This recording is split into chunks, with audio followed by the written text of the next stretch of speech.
Danielle Bregoli showed up on Mother's Day, posted a cute tribute to her mom, Barbara, included a photo of her baby daughter, Kali Love, and then, almost like an afterthought, dropped a second post that made the whole internet stop scrolling. Gone.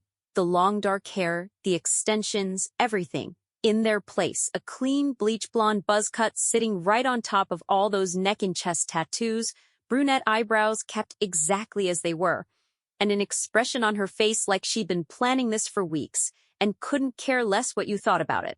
She put together 4 photos, 2 selfies showing the new cut, her daughter, and a photo of Britney Spears, and captioned the whole thing just, "Mom." Not a single word about the hair, not an explanation, not a new era caption, just "Mom." And the comment sections absolutely lost it. One person wrote they genuinely thought it was Amber Rose before they realized it was her. Another said it made complete sense that Bhad Bhabie is basically this generation's Amber Rose and has been following her path step by step. Someone called her Amber Rose's lil sister white chocolate. And that comment alone got more traction than most people's actual posts. Then Amber Rose herself slid into the comment section and dropped a row of heart-eyed emojis. No words, just emojis, which is honestly the most unbothered celebrity response possible, and people loved it. Between both posts, she pulled over 300,000 likes and 5,000 comments. That's not a haircut moment. That's a cultural moment. And the reason it hit the way it did has nothing to do with the hair alone. It's everything that was happening around it that most people skimming their feeds had no idea about. Because right before that Mother's Day post, Danielle had been in the middle of one of the messiest comment section debates she'd faced in years. Someone had dug up old photos, her at 13, her at 15, the red ponytail era, the cash me outside era, and put them side by side with how she looks now at 23.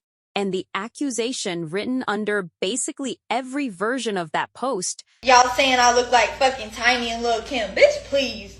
My nose is swollen." was the same one that's been following her around since she was a teenager. That she deliberately changed her appearance to look black. She went on a full run of Instagram stories, later deleted but captured and reposted before they disappeared. Addressing the whole thing, she said she grew up, changed her hair color, sat in the sun and got a syringe of lip filler, and then asked who exactly didn't do those things. She was annoyed. You could feel it in every word. What made her response different this time is that she went somewhere she hadn't fully gone before. She talked about how little control she actually had over her own look back then. She said she was 15 in those before photos, being forced to wear that red ponytail for 5 years by her management team, and that if she'd had creative control, people would have seen something totally different. That part of the conversation barely got picked up. Everyone focused on the blackfishing angle and completely skipped over the fact that she was literally a teenager with a record deal being told what to put on her head every single day. She also got completely transparent about the procedure she's had. She confirmed the nose job directly. "Oh, and I did get a nose job. Sorry, I forgot. Lol." Just like that. No dramatic denial, no victim energy, just said it flat out. And if you know anything about the way this conversation usually goes in celebrity culture, people hiding things, hinting at things, saying they just lost weight or changed their skincare, the fact that she just said it plainly is actually kind of rare. Part that really dug under her skin was the logic of the accusation itself. She pointed out that the photos people were using as the white before versions were the exact same photos that those same people or people like them were commenting under when they were first posted, calling her someone who wanted to be black. So the before and after comparison doesn't work because in the part that really dug under her skin was the logic of the accusation itself. She pointed out that the photos people were using as the white before versions were the exact same photos that those same people or people like them were commenting under when they were first posted, calling her someone who wanted to be black. So the before and after comparison doesn't work because in the before, people were already saying the same thing. That's a real point. If both versions of her get the same accusation, The accusation isn't actually about what she looks like. It's about a story people decided to write about her that stays the same regardless of what she does. She said she had her makeup artist use a foundation 3 shades lighter than her actual skin tone and wore a blonde wig, and people still said she was trying to look black. At that point, what's the end game? What version of herself would ever be accepted as genuinely her own? She said straight up that she's comfortable being an Italian, Jewish white girl. She talked about growing up around Haitian families in her neighborhood, getting her hair braided by them, gravitating towards certain things culturally from a young age, not because she wanted to be someone else, but because that was genuinely her environment. A lot of people still took issue with how she framed it. Others felt like she was actually making a distinction between growing up in a culture and trying to steal one, a distinction that gets blurred in these kinds of online conversations almost every single time. She closed out the whole rant by telling her followers that every time they try her, she's going Kanye crazy, and she meant it. Not the most diplomatic exit, but definitely an honest one.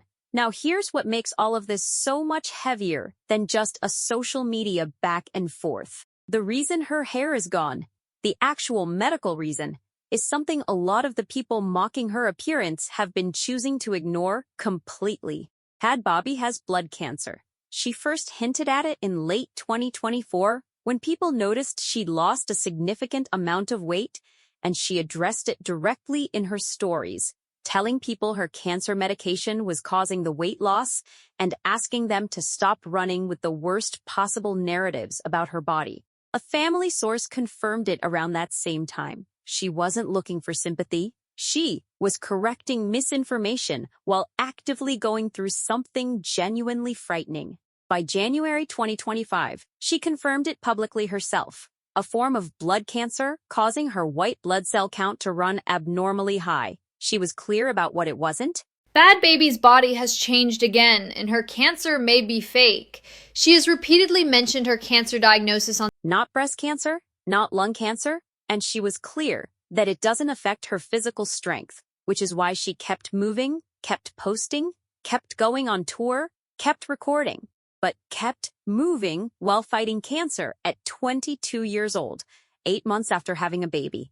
While half the internet is calling you a racial impersonator, that's a very different kind of weight to carry. She even had to defend her decision to get cosmetic procedures during treatment, explaining that she got medical clearance from her cancer specialist both times before any procedure was performed, because they don't do surgery on cancer patients without that clearance. She had to explain that, publicly, to strangers who had already decided what kind of person she was. When she posted photos at a gas station looking confident in a black workout set with a shortcut just days after sharing a difficult health update, some people flooded the comments asking why she was posting selfies during a cancer battle. Her response was simple. She said she's not supposed to feel pretty because of cancer, that she has to stop existing publicly because her health is complicated.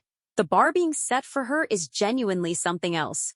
And then she shaved her head, went blonde, posted it on Mother's Day with her daughter and a Britney Spears photo, and captioned it, "Mom." No explanation, no cancer update. No response to the race conversation that had been burning for days, just a woman who looked completely at peace with herself in a moment that she decided was hers. The Amber Rose comparisons came instantly, and the irony is thick, given that the entire debate before that post was about her allegedly trying to look black. And now the look everyone's praising her for is being compared to a biracial black woman.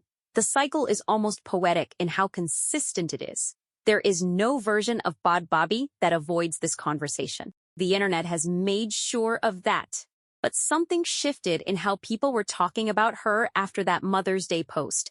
The tone in the comments was different. More people were defending her than dragging her. Amber Rose, who has been the subject of that same kind of relentless public scrutiny for over a decade, showed up and gave her flowers with a few emojis. One commenter put it plainly, "She's this generation's Amber Rose, and she's basically been following that same path without even trying." That comparison is more interesting than it first sounds. Amber Rose spent years being picked apart for the exact same things: who she dated, how she dressed, what culture she belonged to, whether her aesthetic was authentic or borrowed. She came out the other side of all of it, with a kind of undeniable personal authority that no amount of online dragging could take away. The shaved head became an icon, not because it looked like anyone else's, because it was so completely hers. Had Bobby stepped out on Mother's Day with her daughter and her blonde buzz cut and she didn't explain a single thing, not the hair, not the health, not the drama from the week before, and for a person who has been explaining herself to the internet since she was 13 years old, maybe that's the most interesting thing she's done yet. Question is whether the internet is actually watching her or whether it's just watching the character it built out of a viral clip from 2016 and decided it already knew everything about. Because those are two very different people, and one of them is a 23-year-old woman fighting cancer, raising a baby, making music, and apparently not asking anyone's permission about any of it anymore.